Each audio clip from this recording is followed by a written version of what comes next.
Alhamdulillah, wassalatu wassalam ala rasulillah Muhammad bin Abdullah wa ala alihi wa ashabihi wa man ittaba bi ihsani ila yawmiddin. You remember last class we talked about the definition of fasting. We have started some of the importance of fasting, but we have not done with them.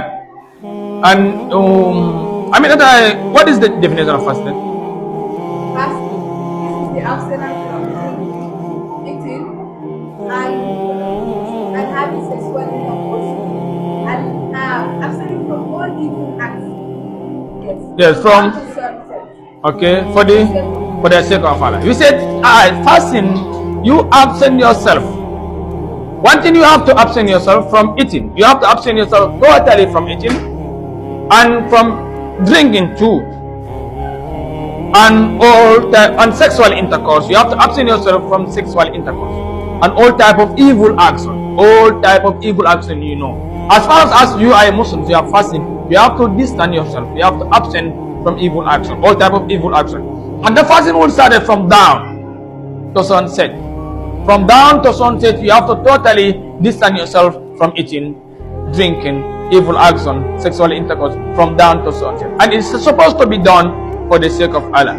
It's supposed to be done for the sake of Allah. Fasting should be done only for the sake of Allah, not for the sake of people. Not people will blame me if I don't fast. No. If you fast because of people who blame you, you don't have any reward. But when you are fasting, you're supposed to fast for the sake of Allah.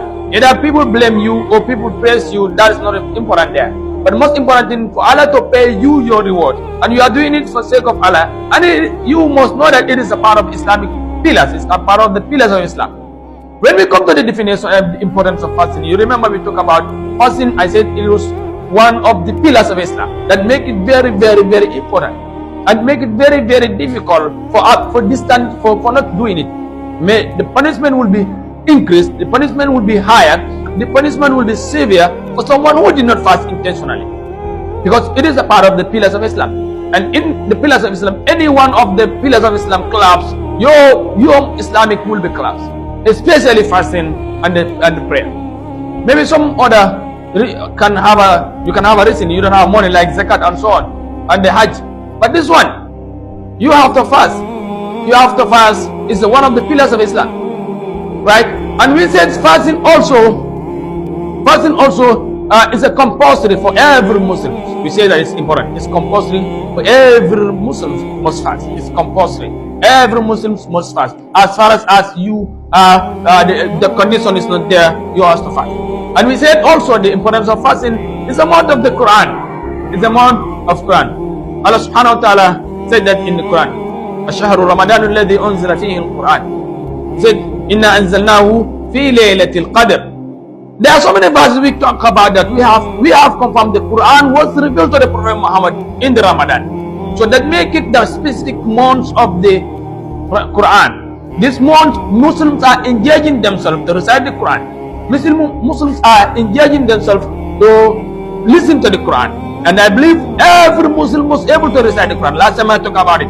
There will be no one who will say, especially this classroom, who will say I cannot recite the Quran. As far as you can recite Surah Al-Fatiha, and it's part of the Quran. As far as you can recite Qul A'udhu Birabbil Falaq, it's part of the Quran. As far as you can recite Qul A'udhu Birabbin Nas, it's part of the Quran. As far as you can recite Qul Huwallahu Ahad, it's part of the Quran. Idha Ja'a Nasrullah, it's part of the Quran. Inna A'tainaka, it's part of the Quran. Qul Ya Ayyuhal Kafirun, it's part of the Quran. Tabat Yadiya is part of the Quran. So on, so on, and so on. You may not read, you must not wait until you finish the Quran. That is the time you recite the Quran. No. Every single surahs in the Quran are counted as a Quran. When you recite those surahs, every letter in the surah, you'll be having a reward. At the minimum, no less than 10 reward. Every letter, especially during Ramadan. No one knows the reward you have. Even the surah in the Quran, in A'tainaka al-Kawthar, how many letters are there? More than 20, almost 20 letters. Almost 20 letters. I said till I give you example when you say Qul Huwallahu Ahad. How many letters? 11 letters. Each letter will carry at least minimum you have a reward there is 10 letters. 10 reward. 8 letters. So really, when you multiply 10 by 11, that will going to be 110 letter reward. The minimum you can have multiply by 100. It could be multiplied by 1,000. God knows how much is going to pay you, especially during the Ramadan, this holy month of Ramadan. So why are you wasting your time You said I don't finish the Quran, that's why I cannot recite. You can recite Qul Huwallahu Ahad. You can recite Qul A'udhu Birabbil Falaq, Qul A'udhu Birabbin Nas. You recite those surahs and you will be counted as someone who recite the Quran. I said the importance of Quran, Ramadan, all the doors of paradise will be open. Ramadan is coming, so all the doors of the paradise will open. People will enter in the Ramadan afwajan, a group of people, lot of people will enter in the paradise, especially during the month of Ramadan. And whilst all the doors of hellfire will be closed during the Ramadan, all the doors of hellfire will be closed. Another important of fasting we talked about that last time, that is the month of blessing. Ramadan is a month of blessing, where the blessing of Allah will be abundant in this earth. It will be abundant in the Muslims. We talk about the month of forgiveness, where Allah will forgive your sin. The Prophet Muhammad alayhi salatu wasalam said that one. Man sama Ramadan imanan wa ihtisaban ghufira lahu ma taqaddama min dhanbika. Whoever fasts Ramadan, you fast during the Ramadan, you complete the Ramadan, you believe in Allah, you believe in the day of the judgment, all your sins you have committed will be forgiven.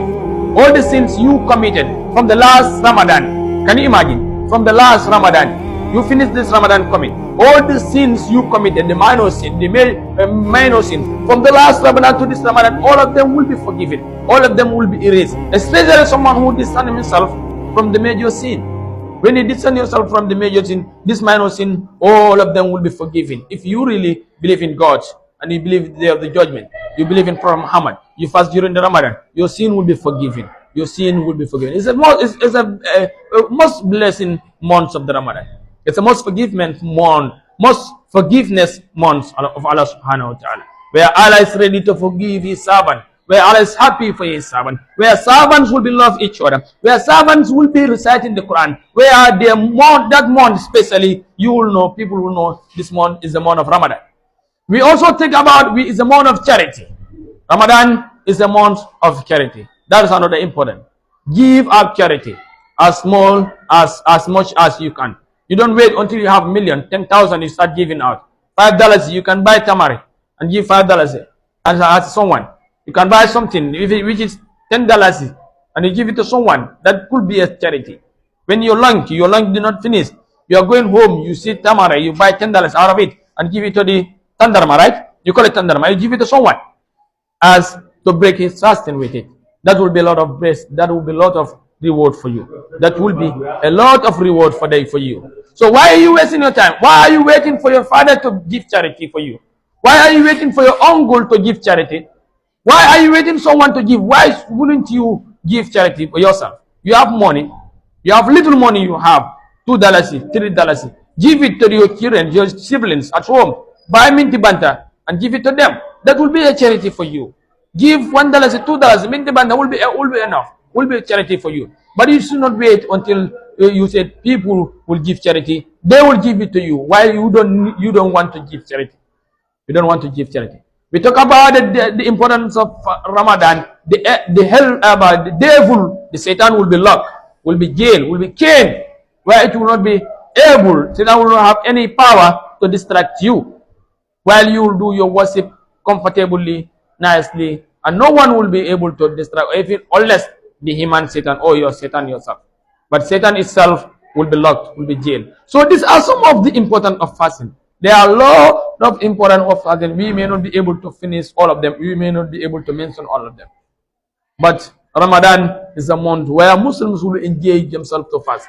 Remember, I give you an assignment in last classes. I tell you, when you go to your home, deliver this message to your family member.